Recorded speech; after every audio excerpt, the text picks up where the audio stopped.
All right, let's dive in.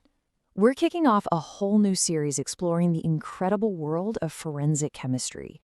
And we're starting right at the beginning with the fundamentals of how a single, tiny clue, something you could barely even see, can be the key to unlocking a massive criminal case.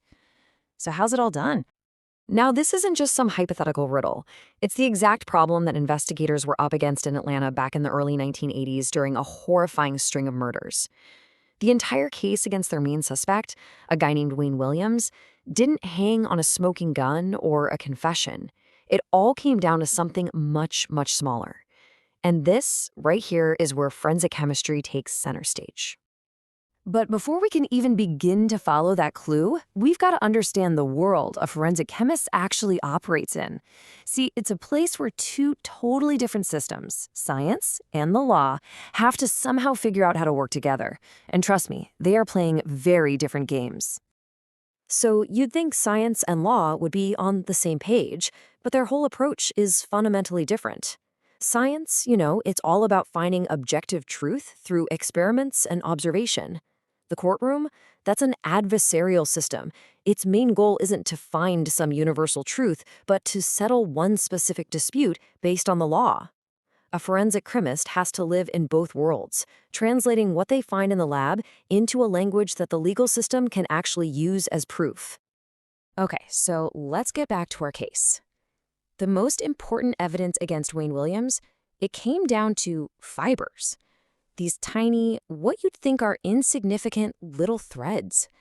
But for that fiber to even make it into a courtroom, it has to follow an incredibly strict path.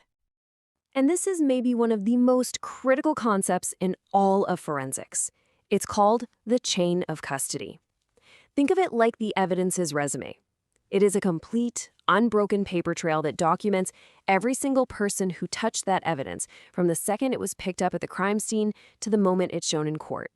If there is any break in that chain, any gap at all, the evidence could be completely thrown out. It's that serious. So the evidence is secure, the chain of custody is perfect. What kind of story can it actually tell? Well, there are basically two types. You've got direct evidence, that's the easy stuff, an eyewitness pointing and saying, I saw that person do it. But what forensic science almost always deals with is circumstantial evidence. A fiber from a victim that matches a rug in a suspect's house doesn't directly prove anything. It needs an inference, a logical leap to connect the dots. And this is a hugely important point, so listen up. Thanks to TV shows and movies, we have this idea that circumstantial means weak.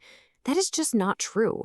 A whole mountain of strong circumstantial evidence can be way more reliable than one shaky eyewitness account.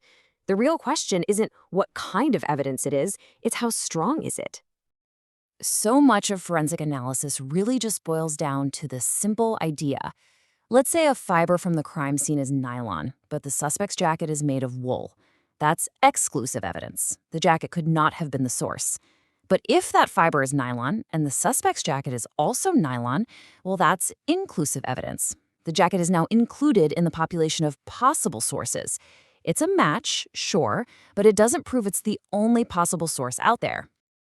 Okay, let's head into the lab and see how this all starts to build.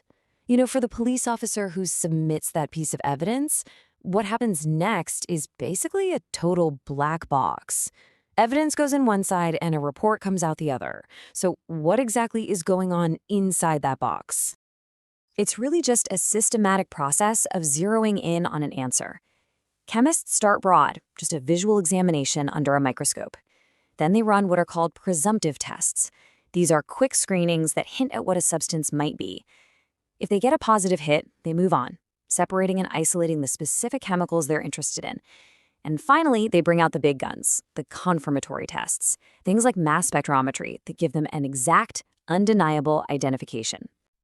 And here, my friends, is where it all comes together. One little piece of inclusive, circumstantial evidence, it's not going to cut it. But what happens when you start stacking them up, one on top of the other? Back in the Williams case, investigators found a greenish-yellow nylon fiber on one victim. Through some serious lab work, they traced it to a very specific type of carpet. That single fiber was inclusive evidence. It was interesting for sure, but it wasn't proof. But then, they found another type of fiber that matched, and another, and then some dog hair that also matched. This is the power of accumulation. With every single new piece of matching circumstantial evidence, the chances of it all being some crazy coincidence just plummet. The strength of the case doesn't just add up, it literally multiplies. And there you have it. In the end, investigators linked fibers and hairs from 11 different sources in Wayne Williams's home and car to multiple victims. No single piece was the smoking gun. But when you put them all together, the pattern became impossible to ignore. The jury agreed, and the chemistry, well, it spoke volumes. This case is really the perfect example of all the core principles of forensic chemistry. And now that we have this solid foundation, we can start exploring some of the most fascinating specializations in the entire field.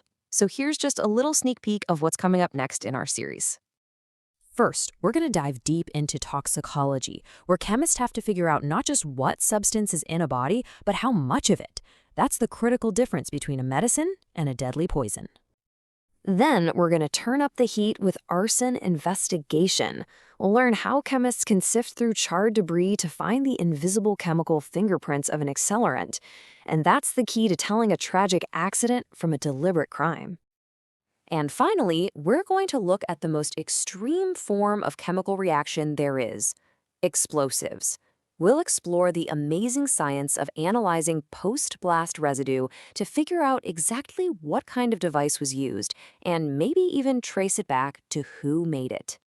Because at the end of the day, a fiber, a drop of blood, a speck of dust, it's all just physical matter. It can't speak for itself. It can't tell its own story.